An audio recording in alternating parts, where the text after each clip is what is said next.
샬롬 할렐루야. 욥기 14장 7절에서 16절이요.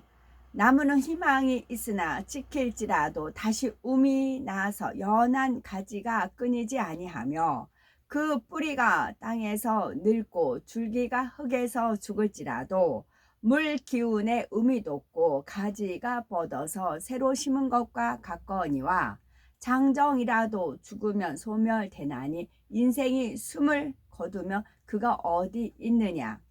물이 바다에서 줄어들고 강물이 잦아서 마름같이 사람이 누우면 다시 일어나지 못하고 하늘이 없어지기까지 눈을 뜨지 못하며 잠을 깨지 못하느니라.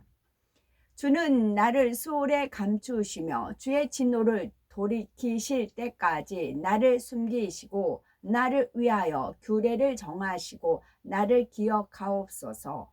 장정이라도 죽으면 어찌 다시 살리이까. 나는 나의 모든 고난의 날 동안을 참으면서 풀려나기를 기다리겠나이다. 주께서는 나를 부르시겠고 나는 대답하겠나이다. 주께서는 주의 손으로 지으신 것을 기다리시겠나이다. 그러하온데 이제 주께서 나의 걸음을 세시오니 나의 죄를 감찰하지 아니하시나이까. 욥기 강의 33번째. 과거를 추억하며 하나님께 호소하는 욥.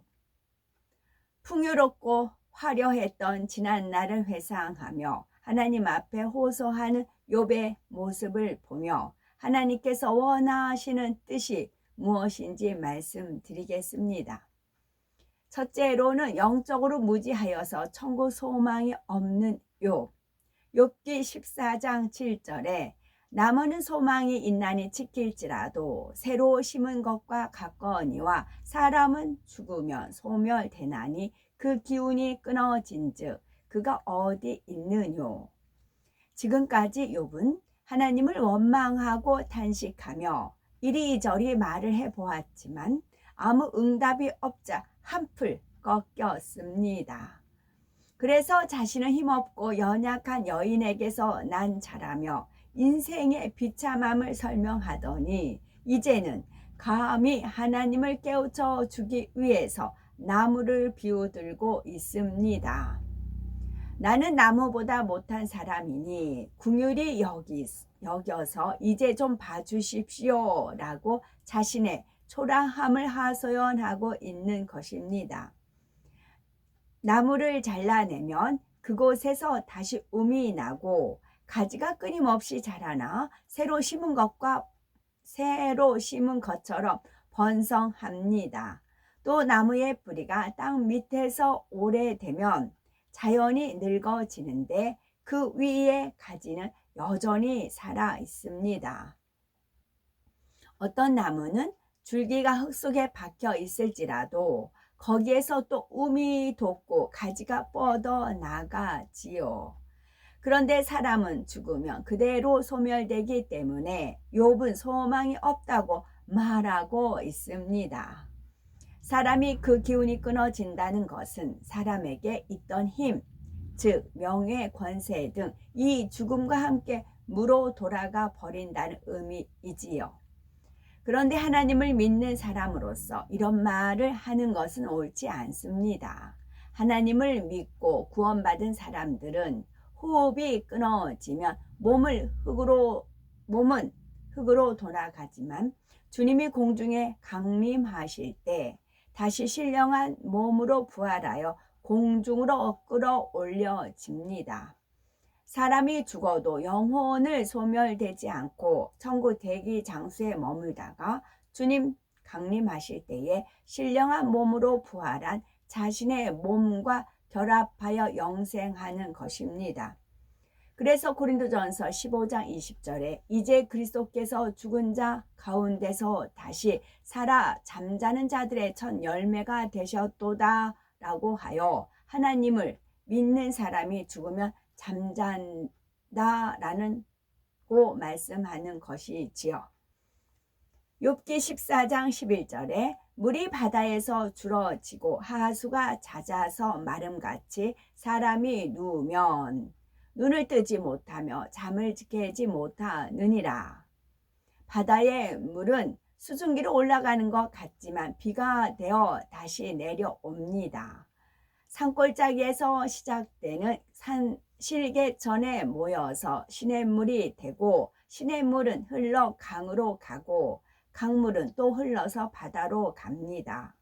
그러니 1000년이 지나고 10,000년이 지나도 바다의 물은 줄어들지 않습니다.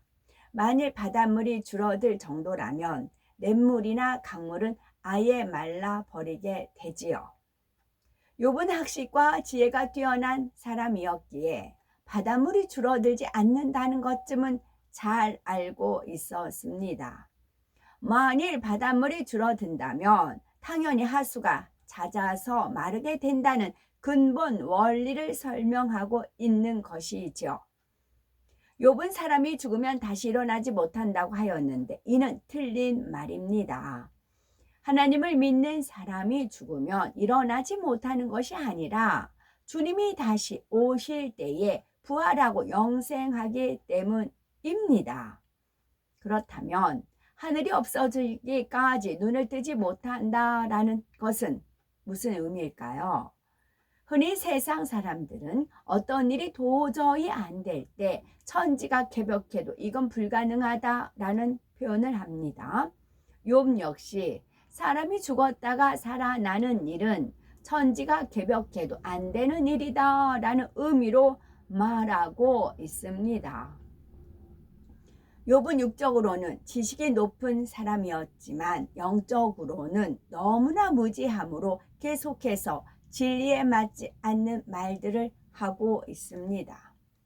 두 번째, 하나님께 호소하는 욥을 살펴보면 욥기 14장 13절에 주는 나를 음부에 감추시며 주의 진노가 쉴 때까지 나를 숨기시고 나를 위하여 기한을 정하시고 나를 기억하옵소서.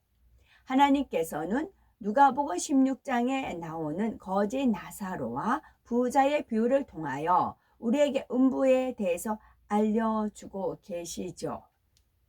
부자는 이 땅에서 호화롭게 즐기며 살았지만 하나님을 경외하지 않았기에 죽은 후에는 아래 음부에서 말할 수 없는 고통을 받게 됩니다. 반면에 부자의 대문 앞에서 부자의 상에서 떨어지는 부스러기를 먹고 살았던 나사로는 하나님을 경외하였기에 죽은 후에 윗음부에 있는 아브라함의 품에서 평안하게 쉴 수가 있었습니다. 그런데 욥은 영의 지식이 부족하기에 단지 음부를 죽은 자들이 영원히 잠자는 장소로만 이해하고 있었습니다. 그러니 아무것도 없는 무상태인 음부에, 즉 죽음 가운데 자신을 감추어 달라는 것이죠. 욥은 철없던 어린 시절의 죄를 가지고 하나님이 진노하셔서 자신을 이렇게 고통 속에 살아가게 만드셨다고 오해하고 있습니다. 하나님 마음대로 예정 가운데 자신을 엉망으로 만드셨지만 언젠가는 하나님의 진노가 누그러질 날이 오지 않겠는가라고 생각하고 있는 것이지요.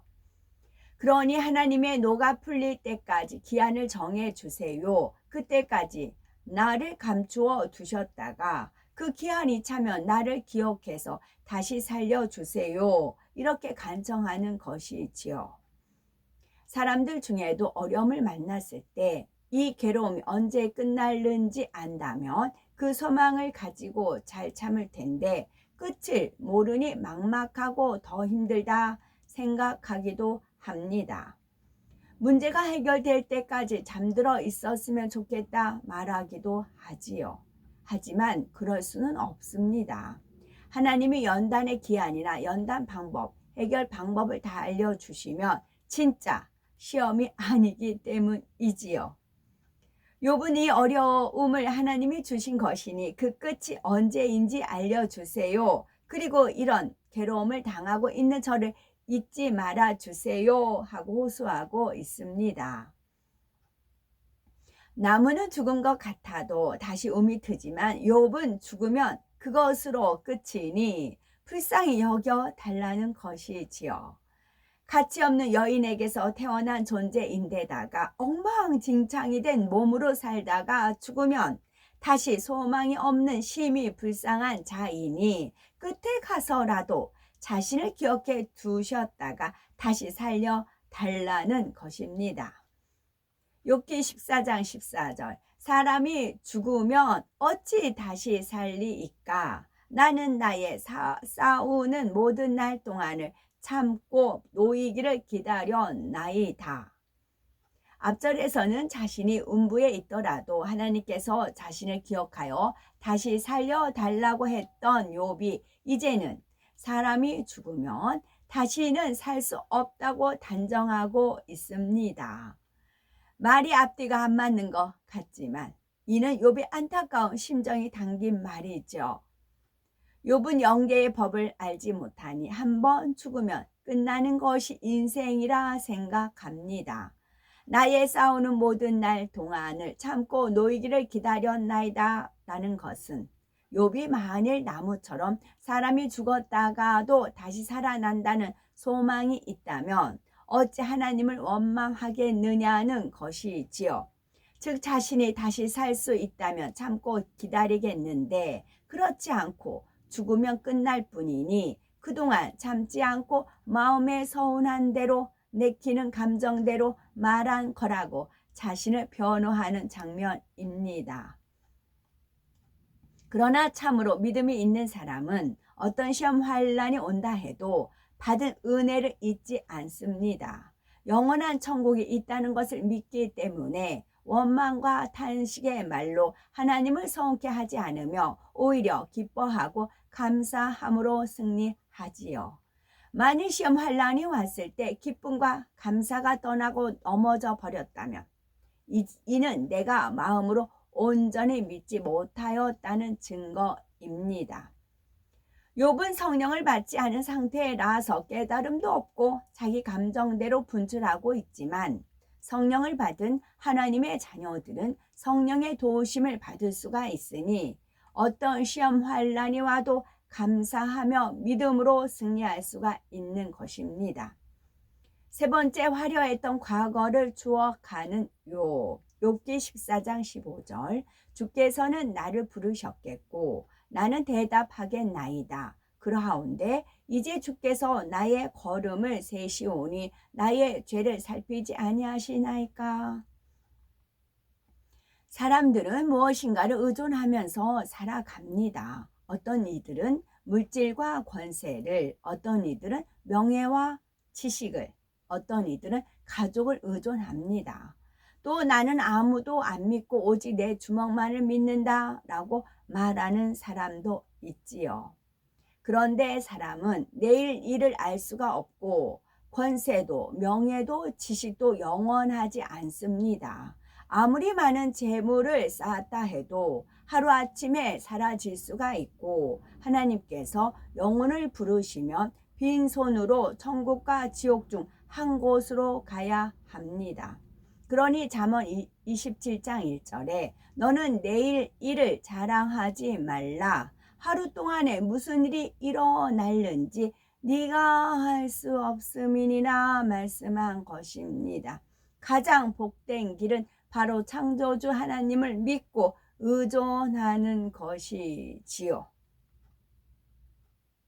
욥이 예전에는 하나님을 의존하는 마음으로 때를 따라 번제를 드리곤 했습니다. 그런데 선진들로부터 들은 대로 번제를 드리긴 했지만 욥은 실제로 하나님을 만난 적도 음성을 들은 적도 없었습니다. 게다가 지금에 와서는 아무리 하나님을 찾아도 하나님께서 대답하지도 않으시고 만나 주지도 않으십니다. 만일 욥이 하나님을 만난 체험이 있다면 하나님께서 나를 부르셨고 나는 대답하였나이다 라고 표현했을 것입니다. 그러나 아무런 체험이 없었기 때문에 주께서는 나를 부르셨겠고 나는 대답하였겠나이다 라고 추측성의 표현만을 하는 것이지요. 욥은 어떻게든지 하나님을 설득해 보려고 자신의 과거에 화려했던 순간을 하나님께 설명하고 있습니다. 욥이 예전에는 부귀, 학식, 건강 등을 모두 갖추고 사람들을 덕으로 다스릴 수 있었습니다. 그때는 하나님이 얼마나 자기를 아껴 보셨겠느냐는 것입니다. 욥은 직접 하나님의 음성을 듣고 만난 것은 아니지만 과거에 자신이 누린 모든 것은 하나님이 주셨던 것이니 하나님이 나를 만나 주시고 말씀하셨던 것이 아닙니까? 라고 말하는 것입니다. 옛날에는 자기를 아껴주시는 좋으신 하나님인 줄 알았는데 지금 보니 하나님은 아무리 찾고 기다려도 응답이 없는 나쁜 하나님이라는 오해가 담긴 말입니다.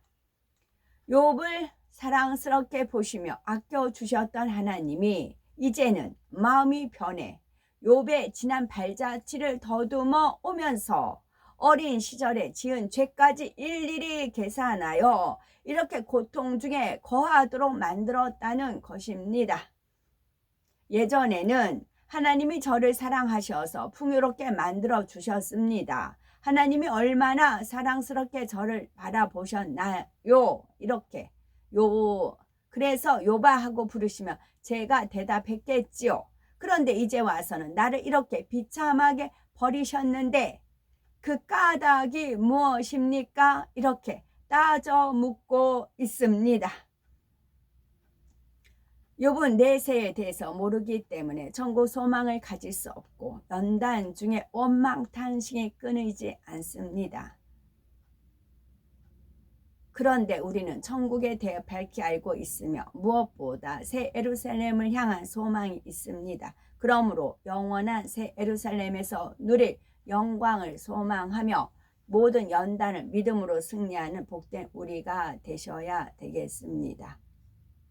지금 창세기 말씀을 지금 하나님께서 떠올려 주셔서 상고하냐고 떠듬거려서 읽었는데요. 네 아내의 말을 듣고 내가 먹지 말라 한 그 선악과를 먹었느냐? 정확하진 않지만 패턴은 그렇게 되죠. 네 아내의 말을 듣고 내가 먹지 말라 한 선악과를 먹었느냐? 그게 떠올려 주셨습니다. 아멘.